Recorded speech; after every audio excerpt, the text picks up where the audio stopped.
Hello, and welcome to the recorded session, an introduction to low vision aids. My name is Anthony Blackman, and I'm founder and director of training in optical training. I'm also a dispensing optician and contact lens optician, as well as postgraduate study in optometry with MSc. I've got experience in running various different clinics in practice, but I'm quite involved with low vision. And I'm an experienced trustee and non-executive director for some sightless charities, including Vision Care of Homeless People and Kent Association for the Blind. If you want to contact me after this session, my email address is on the screen, or you can contact me via LinkedIn, because I do spend a lot of time on there.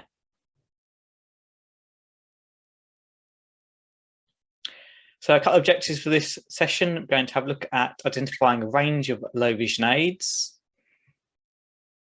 Going to be able to look at the advantages of them as well and understand any limitations that they have, as well as be able to give advice to patients about low vision aids. This session has been approved for 1 CET point with General Optical Council for both optometrists and dispensing opticians. The optometry competencies are optical appliances, communication, standards of practice. The dispensing optician competencies are low vision, communication, and standards of practice. So let's start to think about what we mean by low vision. So low vision is where the visual acuity, so that's the best corrected vision, or the visual field is reduced. And it cannot be improved with interventions such as spectacles, contact lenses, medication, or surgery.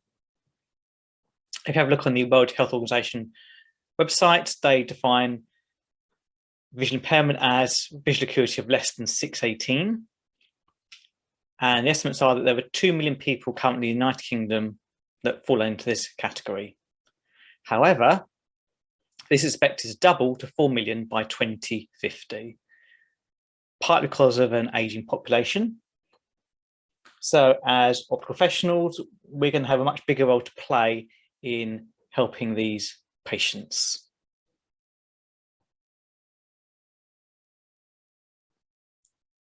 So in terms of vision impairment, we can think of this as being reduced vision that cannot be corrected. And there's all different types. We know from our training about macular degeneration, cataract, glaucoma, diabetic eye disease.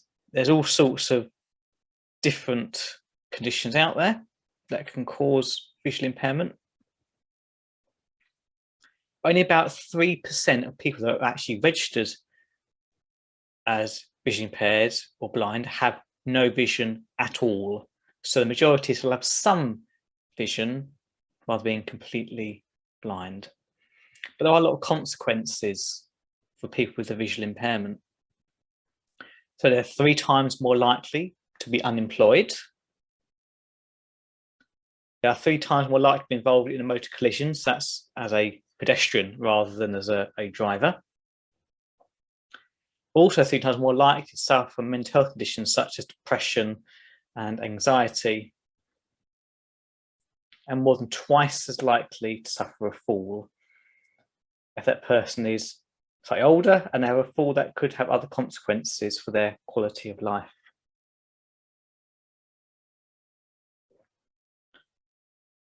So in order to try and help these people optically, we can use magnification in order to make objects bigger to be able to help them to see. And the idea behind magnification is making the image size bigger on our retinas. And there's 4 simple ways we can do this. There's a relative size magnification. So that's just making the object bigger, such as large print books. There's relative distance magnification, so bringing that object closer to the eye, which also make the image bigger. So for example, sitting close to the TV or bringing the object closer to the face.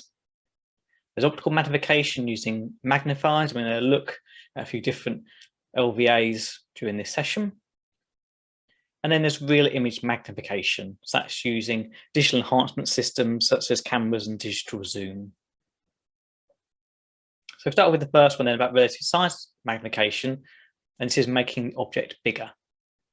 So if we think about it, if we were to be looking at a TV screen, that will create an image at the back of our eye. If we just have a bigger TV, then a bigger object will create a bigger image on our retinas and therefore be easier to see. So making the object bigger is really simple. We can bring the object closer. So again, thinking about TV across a room, we've got our image on the retina. If we bring that object closer, so bring the TV close towards us, because it's closer, it's obtained a bigger angle and that image will be bigger. So the object itself hasn't changed, we just brought it closer to the eye, and therefore that's created a bigger image on the retina. The third method is to use magnifiers. So this is usually a plus lens. Okay, it might be a combination of lenses, but just keeping it simple here, we're using a plus powered lens. The object is at the same distance and the same size, but in the lower picture here, we've got our plus lens. That's causing a larger angle, and therefore the image is appearing larger on the retina. And the last one is the digital solutions. So this is using cameras and digital magnification here in order to create a bigger image on a screen. And there's more and more of these electronic systems available, and they're much more accessible and simpler for patients to use. So they're becoming the low vision aid of choice, and we're going to explore that in a moment. But let's first of all think about how much magnification somebody needs. So as a starting point, if we think about something that the patient can currently see, so on this reading chart here, we've highlighted N24 as what the patient can actually read. They can't read anything, that's the best they can do. Let's say we're trying to get them high up there to a smaller print at size N8. If we divide the two together, we get 3 times magnification as being our starting point for this patient. This would be okay for some short-term use, but if this patient can be using this magnifier for a prolonged period of time, such as reading a newspaper or a book, doing some studying, doing a crossword, their eyes may start to tire with that lower magnification. So we may need to increase it up to maybe a 4 or 5, or in some cases up to a ratio of 2 to 1, which would be 6 times magnification. And we wouldn't go straight into that level. It's easier to train somebody with a lower powered magnification. So we can demonstrate it and show them with the weaker aid, and then increase the power once they're more competent in using the aid. So we don't make it too difficult to start with. Start with a nice low magnification, simpler to use, and then increase the magnification later on, once they're comfortable in using the aid properly. So the main part of this session is about the types of low vision aids. So let's have a little look at those. Start with a definition of what we mean by a low vision aid. So it's simply any device that can be used by a visually impaired person to enhance their vision. So we can have a look at optical low vision aids first, and then look at non-optical solutions as well. So in terms of optical magnifiers, the hand magnifier is certainly the simplest and easiest to use. These are really commonly available. They're therefore cheaper to purchase than other low vision aids. They can be illuminated. So this particular one here has an LED bulb inside it and a really big contrasting button to be able to switch the LED on or off. They do come in a range of shapes and sizes and powers. However, the higher the power, the smaller the lens. And the range of powers anywhere from as low 1.5 times all the way up to, in some cases, 12.5. Those would be quite small magnifiers, so you wouldn't get as good a field of vision with a high-powered hand magnifier, and they're more complicated to use. Because they're handheld, they're not ideal for long-term use. So you can easily start to get hand tremor or even a bit of a shaky hand and start to get aches and pains if you try and use one for too long.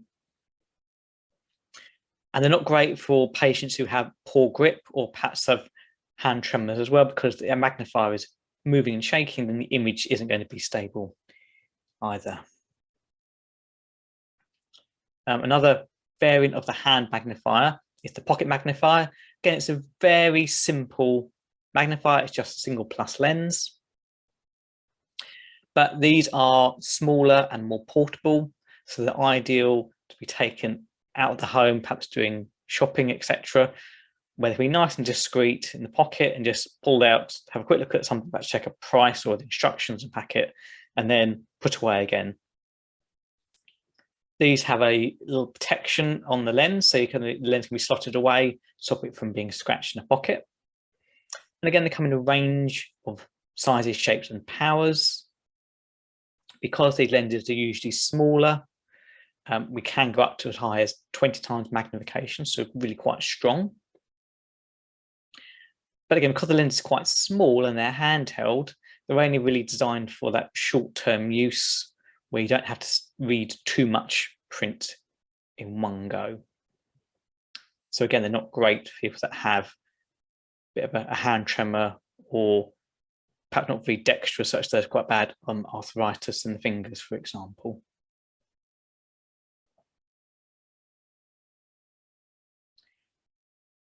Now, with these simple single lens magnifiers, we need to remember that as the magnification increases, the lens will become smaller because you get a lot of distortions in the periphery, so the image quality wouldn't be as good if we kept the lens big.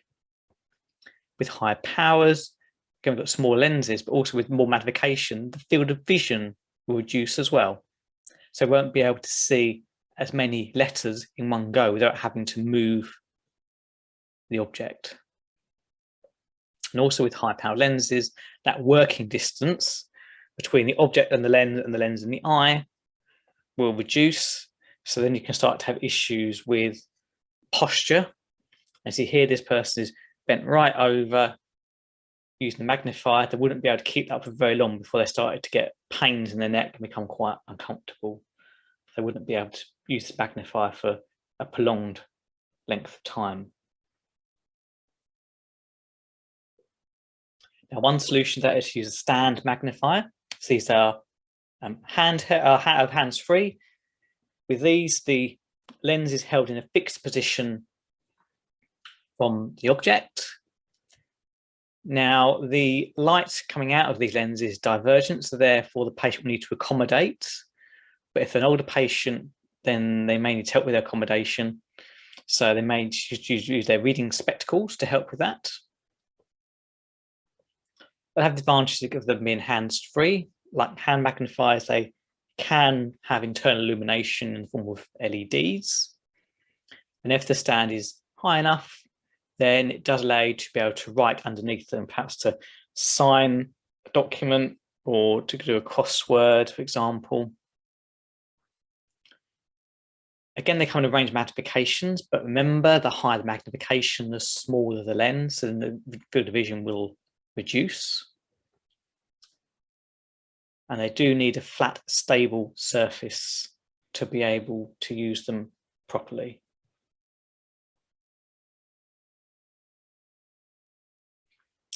A couple of variants are the bar magnifier and the dome or bright field magnifier. Each are simple to use and portable. Because they're flat, they're easy to use across a page. So children, for example, find them quite easy to use. As you see, the bar magnifier on the left has that little red line going through it as a line marker. The disadvantage of these is that they are quite low in power, so just under 2 times magnification, so not massive amounts. the field of vision can be quite small, and you do again need a very flat surface in order to use that aid. Now, a low vision aid that have been quite popular in my clinics is the chest magnifier, otherwise known as the round the neck magnifier. And these are a cross between a stand magnifier and hand magnifier, really. They have quite a large lens, and they're held in place just with a string around the neck. So it makes them hands-free. So patients find them quite nice to be able to use them because they're hands-free. They have quite a large lens. They give quite a good field of vision. But because of that, the magnification isn't as strong. So typically they're around about 1.5 times magnification. They may have a small area, usually located near the handle. And that small area will have a little area of high magnification, such as 4 times magnification. So where that can be handy is a lot of patients might use these for different tasks. So here, this person's reading and they've got a tray on their lap to keep the book level and closer to the magnifier. Some patients will also use these for things such as sewing. So they use the main lens to sew with, and then they've got that little bit area of ×4 just to be able to see, sort of to thread the needle, for example. So that ×4 is only a small part of the lens. Because they're hands-free, they can be used for prolonged periods of use. So they can sit there, for an hour or so doing a bit of sewing or knitting and they're doing quite comfortably. The biggest downside really is the fact that they are low in power. So they're only going to give us a small amount of magnification. Moving on, we've got other types of magnifiers, including telescopes. So these are more technical, more advanced low vision aids. Within the low vision clinic, these are not usually the first choice that we're going to use. Now, again, they come in a few different shapes and sizes. But the thing to remember is that the longer telescope, usually the stronger its magnification. Most of these are small handheld devices that are quite light and portable and are designed to be used single-handed. And the good thing about these, they have a variable focus. So with the top examples here, we can twist the lens cap and alter that focus. Another good aid is this one down here. And we've got this large button on top. It's got a little bit of texture on it, better find it, and it's color coded so it stands out a bit more. And this one, sliding it from side to side, will adjust that focus. So much easier to use single-handed. Again, they kind of range powers, so we can get between 2 and 10 times magnification. And often these will be used for distance viewing rather than close. And they are more advanced and they do take a bit of time to use and to practice. And they're not really the sort of thing that somebody can use for distance while walking. So they're usually done while someone's stationary. So perhaps they want to check a sign on a train station. They can sort of get the magnifier out, use a telescope to look at the sign and then put it away again. So again, this one here has got a cord around it, holding the handle around the neck to make it easier to keep by. So they're usually used just for short periods of time. So a variant of a telescope is a binocular. So this time we've got for 2 eyes this time. And often these are used for distance use, but they can be adapted for closer distances as well. Now, a lot of these are hands-free. So the 2 examples at the bottom here are worn, where we've got that traditional binocular here, which is handheld for temporary use. These ones at the bottom here be hands-free for longer periods of use. And like the telescopes, they have variable focus and power. As here, we go up to 7 times magnification with a typical binocular system. Now, because they're binocular, they have the advantage fact that they maintain a certain amount of depth perception. We're using both eyes together to get that binocular vision. So it feels a bit more natural. However, they are quite big and bulky, and patients tend to find them a bit cosmetically unappealing. You don't really want to be sitting there wearing something like at the bottom there. Looks very obvious. And they can, after a while, be quite heavy when they're worn for any period of time. The thing with the binocular system is that if they are for distance, then the viewing pieces will be parallel to each other. If they're for closer working distances, then these will be slightly inclined towards each other to simulate that convergence that the eyes need for closer up tasks. Now, another variant of binoculars and telescopes is the spectacle mounted low vision aid. So these can be either binocular at the top, example there, or binocular as we've got at the bottom. The one at the top is actually fixed to a main lens within the frame, whereas at the bottom there we've got a little clip-on for temporary use.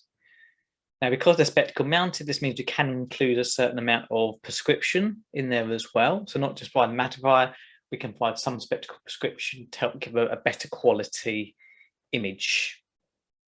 And depending on the lens system used, we can get up to 10 times magnification with these. And they're also hands-free. So patients quite like the fact that they are hands-free. But again, not very attractive.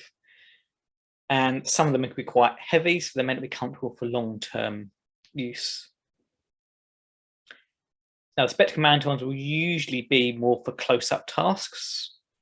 So again, we can think about that positioning of the lens and whether it needs to be a bit more decentered. And if it's binocular, then thinking about that convergence as well. And with these, you can always start with a clip-on type as a temporary setting before thinking about a spectacle mounted one, which would be more expensive and more complicated to fit.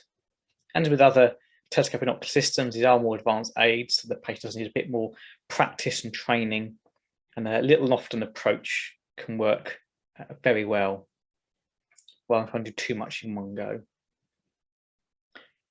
Now, the range of electronic low vision aids has expanded greatly in recent years, and for good reason. There's lots of advantages to these types of low vision aids. So we can get really high degrees of magnification. So, for example, we can get any up to 100 times magnification, so really high-powered magnification, higher than anything you'd be able to get with an optical aid. And because that magnification is displayed on the screen, it means that the patient can sit in a more normal, natural position with better posture to be able to read the image. Because it's on a screen as well, we've got more control over the image, so we can do things such as change the magnification, the illumination, and the colouring that's used as well. We've got binocular use of them as well, so both are at the same time, so that again feels more natural. I mean, because the object is on a movable stage, which we can move around, they are quite hands-free, so you don't have to be able to hold much to be able to read. And where these aids have developed, there are now more portable models that can easily be moved around different settings. And one of the best things about is that be able to control that screen. So we can reverse colors, we can adjust contrast, we can alternate the text color versus the background color. In the image here at the bottom, we've got some highlighting of the word. We've got underlining as well to be able to keep our place. This setting is got blue and yellow, but there's all different variants that are available with different systems. So the patient can have a little play around to find the combination that works best for them if they sometimes struggle with the glare from black print on a white background. So they do need a bit of training and practice. Most of these types of aids come with a 14-day home trial. And if you speak to a lot of local sight loss charities, they'll often have an example in their resource centre that somebody can go and have a little go at before committing to purchase one of these, because they do take a bit of training, a bit of practice, and they can be quite expensive. So, you know, some of them may be a few £100s, others can be a couple of thousand, depending on different features and models. They do change over time, so there's always new software, new versions are coming out.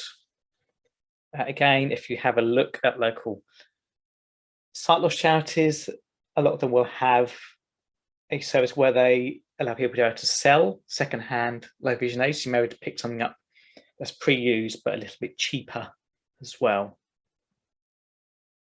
And don't forget that, you know, most aids will have that 14-day home trial before purchasing. Now, related to that are the portable electronic vision enhancement systems, the PEVs. Again, these are growing in popularity. There's lots of different types. So as you can see, we're comparing one type to another here. So on the right, we've got a normal optical magnifier. This one has got its stand there and it's illuminated, and you see it's bringing up some print. But just towards the edges here, we're just getting a little bit of distortion to the print. With the electronic system, we're not getting that at all. We've got a bigger screen, so we've got better field of vision. The text isn't distorting at all. And we've again got control over that image. So here we've got yellow and black as a combination.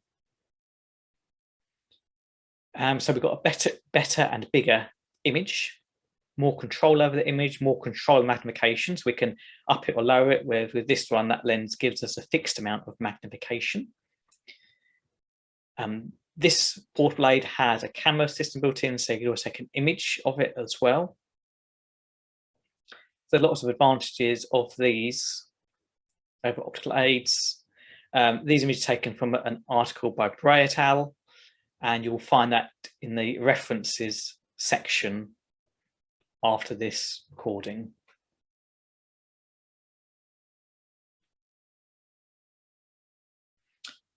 So PEVs offer a range of magnifications in one device.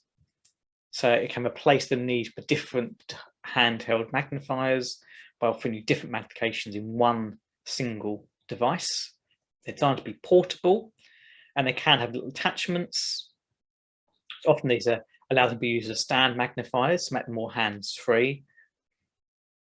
And the more expensive aids will offer you more options over the image, and they'll be able to adjust things. So you've got changes, for example, in battery life, so they vary quite a bit. So mainly a couple of hours, some of them more.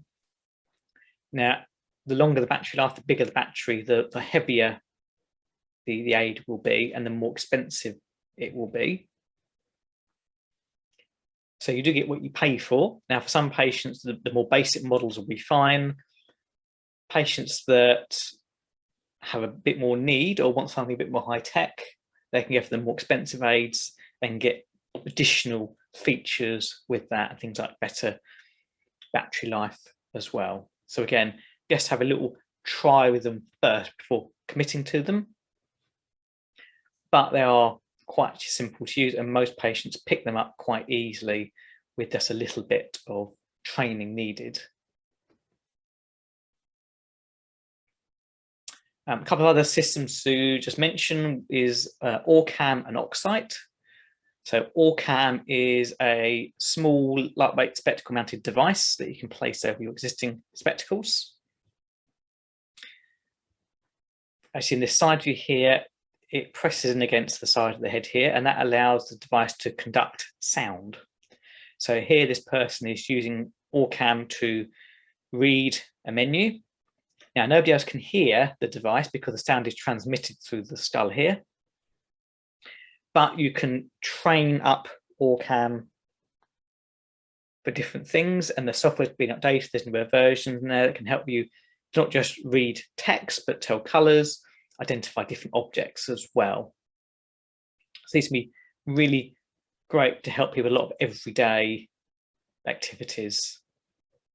I mean, they can be a bit more independent as well. Another device is Oxite, and this is a device that's trying to improve the field of vision with patients who have conditions such as retinitis pigmentosa or quite advanced glaucoma. So this here we've got the little clip on the front here for sunlight to reduce the amount of sunlight, but here there's no clip, so you can kind of see the device. Links to both of these devices are in the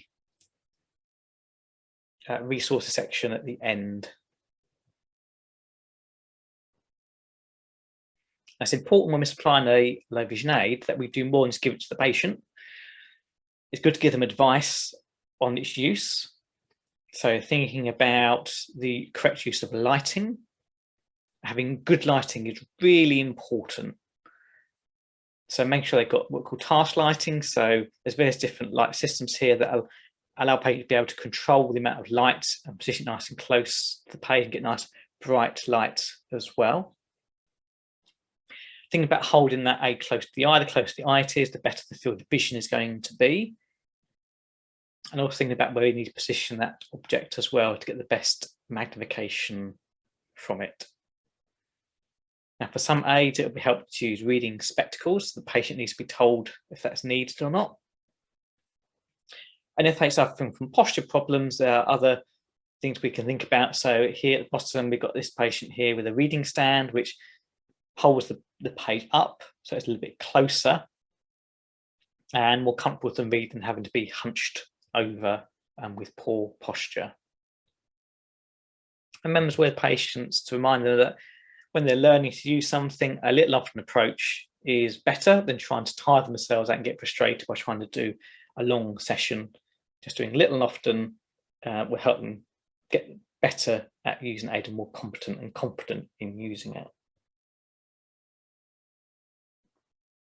Here we've got a patient being trained with a handheld aid here. We've got a reading stand and we're demonstrating different lighting situations here as well. So when we're training a patient, we need to think about which spectacles to use, if any. Thinking about the positioning of the magnifier between the object and the face. How to best focus the aid, particularly if it's got variable magnification in it. And consideration of that lighting, so where the light should be positioned so we don't get too many shadows or additional glare. It's important the patient knows how to clean and care for the low vision aid. Now, if it's a dirty lens, it's not going to give as good a quality image if it's a clean lens. But other maintenance such as batteries, bulbs, how to charge a device, because most devices now have LEDs, their illumination, those bulbs are going to last much longer and use less battery power. A good look for an aid that has quite clear buttons, quite simple design, perhaps that's got a bit tactile as well, can really help. As well as optical aids, we've got the non-optical low vision aids, and there's loads of different examples. So I've just pulled a couple of examples from the R&IB shop.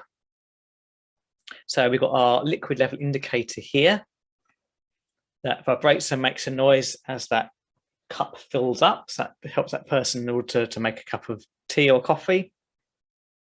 We've got the bump-ons here, so these little textured dots that can be placed around in order to give that tactile identification. And things such as this large button phone. So we've got the big buttons, easier to see, but we've also got some pictures there as well, which can be pressed to dial the number. We've got a device called the Pen Friend. So this one here, we have these little yellow dots placed on objects. By placing the pen over that dot there, it reads back what's inside. So you can pre-program those dots.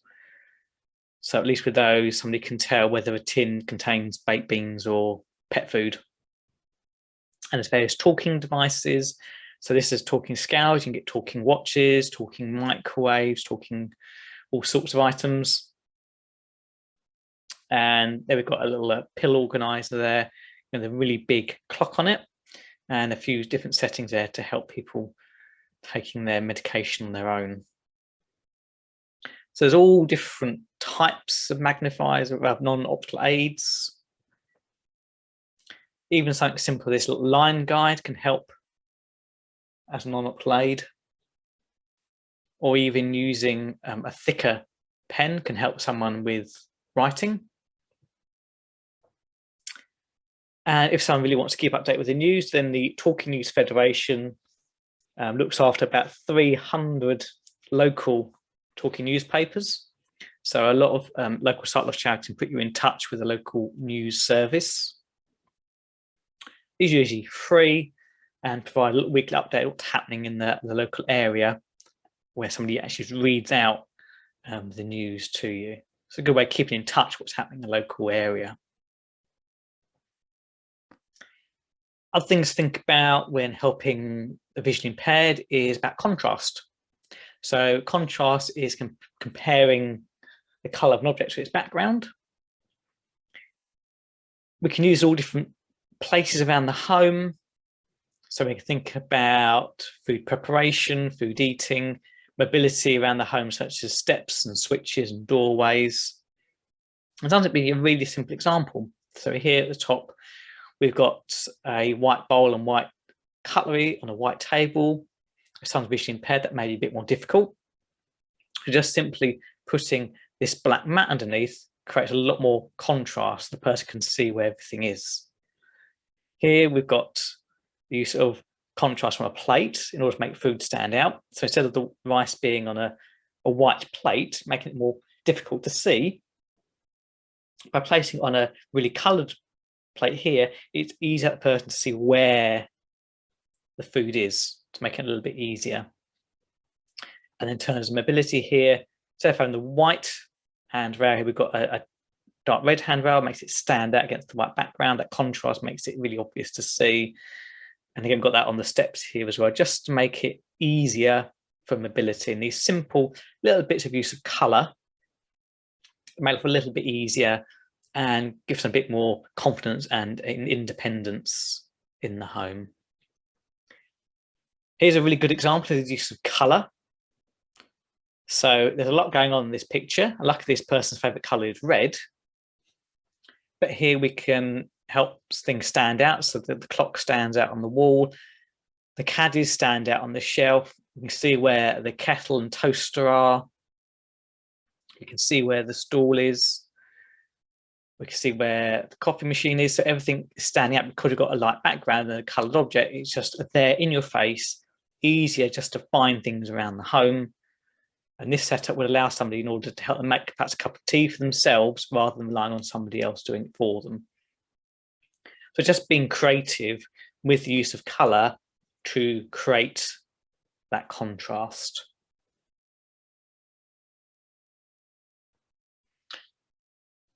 Now, things have improved a lot as well in use of technology.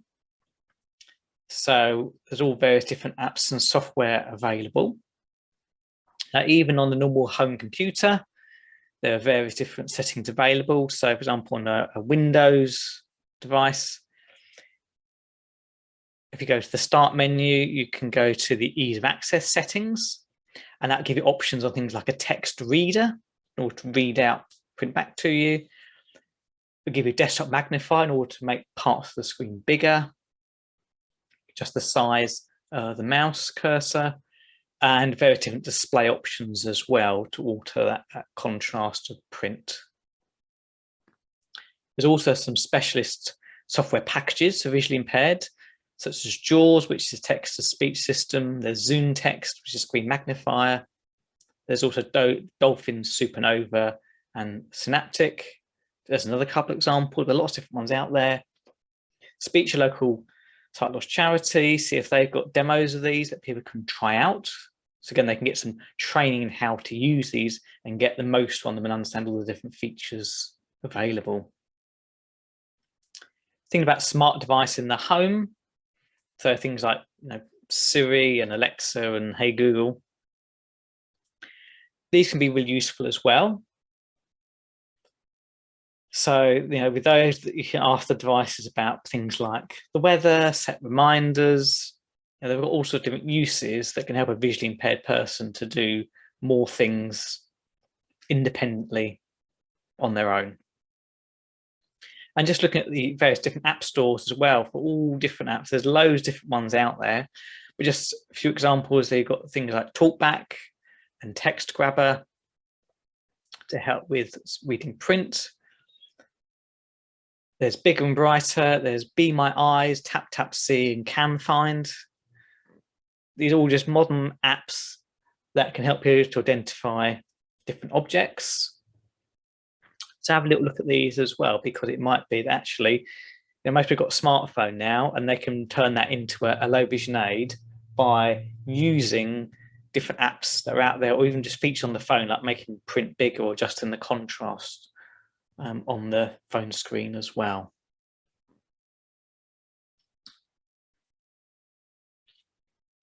Another little topic to think about is we term Bigger, Brighter, Bolder, and actually think about how we can make things easier for the visually impaired. So we started with bigger. So bigger is about that bigger objects and big application. So we talked about some of these things already. There's various different large print items available that just make things a little bit easier for someone who's got some sight loss. Again, the RNIB shop's a great place to have a look for all these different devices. Brighter's about giving more light. So it's not just about using stronger bulbs, but also the positioning of that light as well, what we call task lighting. So that's bringing light to the object, and that direction is really important. What we want is the light here falling onto the object, not shining into the face, because that's going to cause glare. So bring that light down closer, will make it brighter. And that's termed the inverse square law, where if we halve the distance between the illumination and the object, we'll get 4 times the illumination. So if we had just a room light that was quite far from the object and it gave quite a low illumination, so at 4 meters, perhaps 100 lux, so not a lot of light at all. If we halve that distance to 2 meters, we're going to get 4 times the illumination. So now we're getting 400 lux. So quite a bit brighter, a lot more illumination there. If we brought it closer again to 1 meter, so much closer than that 4 meters, we're now getting 4 times applications. So I'm getting 1600 lux, so a much brighter light. Just by bringing that light closer, a lot more light falling on the page, brighter object, brighter image. And then the third point is bolder, and this is making things stand out. So again, things like contrast, but also things like perhaps a thicker felt tip pen. So here we've got blue ink on a purple background. It's quite difficult to see, quite small print, quite a fine pen. Here we've got more contrast, so it's bolder. And also we've gone bolder by using a thicker pen, and then also we've got bigger print as well. So bigger, brighter, bolder, all techniques we can do to make the images clearer and help things stand out more, to help visually impaired people be more independent. Now, there's a lot about lighting, but too much light can also be a problem that can start causing glare. So that could just be distracting glare in terms of reflections, could be discomfort glare, so causing a bit of eye irritation. Then we could also get disability and blinding glare that affect someone's vision and can make things more difficult, particularly mobility. So if a patient is sensitive to light, in particular glare, there's a few different solutions we can get. So the most simple things are things like these over specs. You can get clip-ons as well, both of which are polarized. So if they don't want to get polarized sunglasses, they can get these to go over their existing spectacles, and they come in a range of colors. In particular with the over specs, because they've got nice thick sides here as well, you're getting that nice encompassing coverage. And have a look at the different catalogs, you'll see they come in different colors, because some people with different eye conditions may prefer a certain color. So also it's quite obvious things like hats, and here we've got a peak cap. That peak there just keeping the direct sunlight out of the eyes to prevent that glare. And it might even be that people vary the time of day they go out, so perhaps they might avoid the sun when it's in a certain position, again, shining in that glare as well. So other advice is about nutrition. So we've got more and more practices selling different supplements for eye health. Most of these are based on the ARIDS 2 study. And here you can see main capacity of lutein and zeaxanthin, so these macular pigments. We've also got some vitamins, there's vitamin C, vitamin E, and a few minerals in copper and zinc. So this is all evidence-based, really big study in what can help with eye health, in particular macular health. Not as a cure, but just to try and maintain health a bit longer and slow progression of disease such as macular degeneration. Our turn to that is actually a really colourful diet, because you're having lots of colourful fruit and veg. You're going to pick up lots of different pigments, and some of those will be deposited in the eyes and get lots of different vitamins as well. Also education for patients, such as stopping smoking, looking at their diet, their alcohol intake, whether or not they're taking exercise as well. So all part of a healthier lifestyle. So we can coach patients not just in what to wear for their eyes, but also what they can do more holistically to protect their sight. So we've got quite different low vision aids here, and a few different places where you can get more information. So there's vision enhancers. There's also Associated Optical, Optima, Norville's, Edward Marcus, Optilec, which also has quite a lot of electronic aids, and then the RNIB shop as well. And you can find links for these after this recording. So that's been our tour through introduction to low vision aids. That's my email address if you want to ask any questions. Following this presentation, there will be a page of various links and resources and references. And then after that, there will be a short MCQ quiz for you to be able to gain your CET point. Thank you.